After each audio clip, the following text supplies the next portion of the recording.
Sizdən xahiş edirik ki, xəbərə keçmədən öncə videonu bəyənin və rəy bölməsində fikirlərinizi bildirin. Dünyada və ölkədə baş vermiş ən son xəbərləri bizdən izləyin. Bunun üçün kanala abunə olmağı və bildiriş simvolunu açmağı unutmayın. İndidən təşəkkürlər. Salam dəyərli izləyicilər. Günün ən aktual xəbərləri ilə qarşınızdayıq. İyun ayının qeyri-iş günləri açıqlandı. Qarşıdan gələn bayram və istirahət günlərində neçə gün ardıcıl istirahət olacağı məlum olub. İstifadə edilməmiş məzuniyyətə görə ödənilən kompensasiyanın hesablanması qaydaları da vətəndaşların diqqət mərkəzindədir. 22 ildir yüksək vəzifədə çalışan xanım prorektorun kimliyi və fəaliyyəti ilə bağlı maraqlı məlumatlar təqdim olunur. Ermənistanda isə siyasi gərginlik artır, həbslər, təhdidlər və mümkün çevriliş ssenarisi ilə bağlı son detallar gündəmdədir. Ətraflı videoda. İyun ayının qeyri-iş günləri müəyyənləşib. Oxu Azın məlumatına görə, iyunda ümumilikdə 10 qeyri-iş günü olacaq. Belə ki, bura 2 rəsmi bayram və 4 həftə sonu günləri daxildir. 15 iyun Milli Qurtuluş günü, 26 iyun Silahlı Qüvvələr günüdür. Qeyd olunan tarixlər müvafiq olaraq bazar ertəsi və cümə gününə təsadüf edir.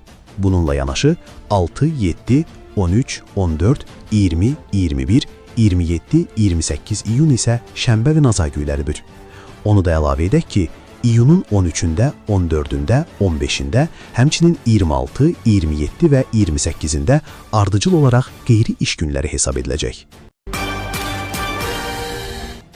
Əmək Məcəlləsində edilən son dəyişikliklərdən sonra işçiləri maraqlandıran əsas məsələlərdən biri istifadə edilməmiş məzuniyyətə görə kompensasiyanın necə hesablanmasıdır.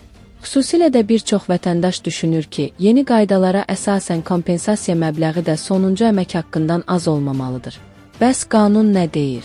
Sərbəst auditor Altay Cəfərovun sözlərinə görə, Əmək Məcəlləsinin 111-ci maddəsində göstərilən sonuncu əmək haqqından az olmamaqla orta əmək haqqının saxlanılması tələbi yalnız işçi məzuniyyətdə olduğu zaman tətbiq edilir.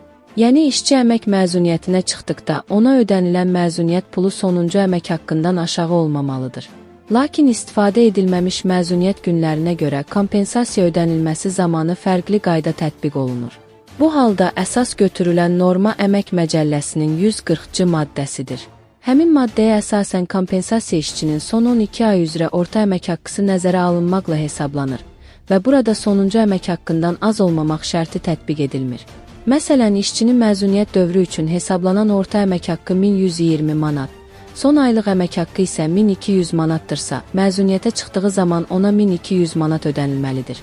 Ancaq istifadə edilməmiş məzuniyyət günlərinə görə kompensasiya hesablanarkən yalnız orta əmək haqqı əsasında hesablama aparılır. Nəticədə kompensasiya məbləği son maaşdan aşağı ola bilər və bu qanun pozuntusu hesab edilmir.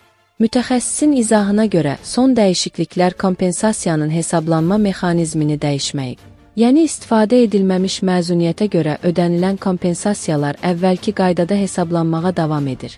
Buna görə də işçilər bilməlidirlər ki, məzuniyyət pulu ilə istifadə edilməmiş məzuniyyətə görə kompensasiya eyni anlayış deyil və onların hesablanma qaydaları da fərqlənir. Əsas məqam budur ki, son maaşdan az olmamaq tələbi yalnız məzuniyyət zamanı ödənilən vəsaitə aiddir. İstifadə edilməmiş məzuniyyətə görə kompensasiya isə orta əmək haqqı əsasında hesablanır və onun son əmək haqqından aşağı olması mümkündür. Bu səbəbdən kompensasiya məbləğinin son maaşdan az çıxması işə götürənin qanun pozuntusuna yol verməsi anlamına gəlmir. Jalə Əhməd qızı Qəribova Azərbaycan ali təhsil sistemində beynəlxalq əlaqələrin inkişafına mühüm töhfələr vermiş tanınmış alim və pedaqoqdur. O, hazırda Azərbaycan Dillər Universitetinin beynəlxalq əlaqələr üzrə prorektoru vəzifəsində fəaliyyət göstərir.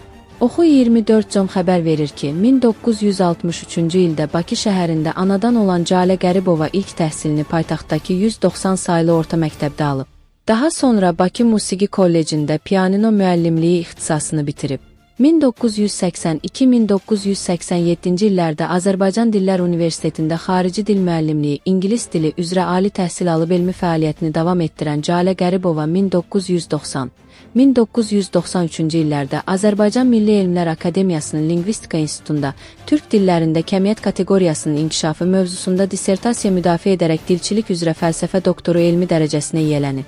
Əmək fəaliyyətinə müəllim kimi başlayan Calə Qəribova müxtəlif ali təhsil müəssisələrində məsul vəzifələrdə çalışıb.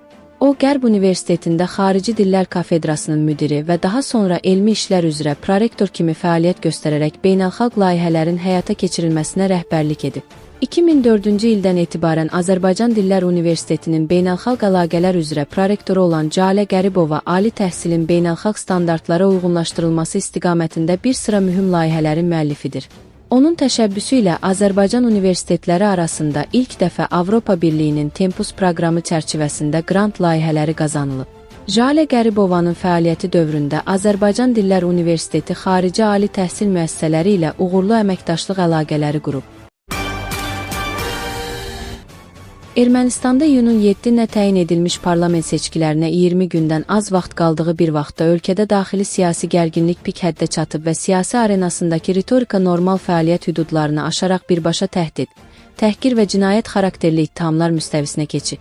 Ermənistanın baş naziri Nikol Paşinyanın keçirdiyi seçki təşviqatı görüşləri ciddi qalmaqallarla yadda qalır. İrəvanın Ərəbkir rayonunda itkin düşmüş hərbçi bacısının "Sənin ucbatından vətəni və qardaşımı itirdim" ittihamına Paşinyan, "Şükür elə ki, səni yaxınlıqdakı tualetdə başından vurmurlar" ifadəsi ilə cavab verib və bu sözlər yerli mediada böyük rezonans doğurub. Bir neçə dəqiqə sonra isə özünü Arsaq İnqilab Partiyasının rəhbəri adlandıran Artur Osipyanın ATƏT-in Minsk qrupu ilə bağlı tənqidlərinə baş nazir mikrofonla kəskin reaksiya verərək "Rədd ol buradan, ambal. Qarabağın saxta elitası rədd olsun, gedib oğullarımızın yerinə öləydiniz. Niyə sağsan, heyvan" deyə qışqırıb və Osipyan dərhal polis tərəfindən saxlanılıb. Paşinyan həmçinin əsas seçki rəqibləri olan sabiq prezidentlər Robert Köçəryan, Serj Sarkisyan və Güclü Ermənistan Partiyasının lideri, Kaluqa oliqarxı kimi tanınan Samvel Karapetyanı da hədəf alaraq "Mən Robu, Serji və Kaluqalını əyəcəyəm. Robu isə həbsxanaya salacağam" bəyanatını verib. Paralel olaraq hakimiyyətə qarşı təhdidlər də kəskinləşib və sosial şəbəkələrdə maskalı və silahlı bir qrup şəxsin Qarabağ dialektində Paşinyanı ölümlə hədələdiyi video yayılıb ki, bununla bağlı Ermənistan İstintaq Komitəsi qrup şəklində qəsdən adam öldürməyə cəhd və qanunsuz silah dövriyyəsi maddələri ilə cinayət işi açıb. Parlamentin spikeri Alen Simonyan isə videodakı şəxsləri Qarabağ klanının köpəkləri adlandırır. Eyni zamanda Şengavit rayonunda Paşinyanın üzünə "Nikol xaindir" qışqıran bloger Artak Avetsyan nifrət yayma ittihamı ilə bir ay müddətinə həbs edilib. Paşinyan isə onun halüsinogen göbələklər qəbul etdiyini iddia edən və hazırda ev dustaqlığında olan Samvel Karapetyanı məhkəməyə verib. Digər tərəfdən, yerli mətbuatda hakim partiya üzvlərinin Şengavitdə 16 yaşlı yeniyetməyə hücum etdiyi iddiaları yayılıb və Nubaraşen psixiatriya xəstəxanasında seçki afişasını cırdığı üçün saxlanılan bir şəxsin intihar etdiyi bildirilir. Ekspertlərin fikrincə, Ermənistanda 107 yerlik parlament uğrunda gedən bu mübarizədə hər iki tərəf üçün stavkalar olduqca yüksəkdir. Çünki hazırda konstitusion çoxluğa malik olan hakim Mülki Müqavilə Partiyası öz mövqeyini qorumağa, kilsə xadimlərinin 1/3-nin cinayət təqibinə məruz qaldığı müxalifət və Köçəryan Karapetyan cinahı isə revanş almağa çalışır. Bu dərəcədə gərgin və hüquqi hədlərin tamamilə itdiyi seçki qabağı mühit Ermənistan daxili siyasətinin görünməmiş bir eskalasiya dövrünə qədəm qoyduğunu nümayiş etdirir və bu qarşıdurmanın seçki günü və ondan sonra da davam edəcəyi istisna edilmir.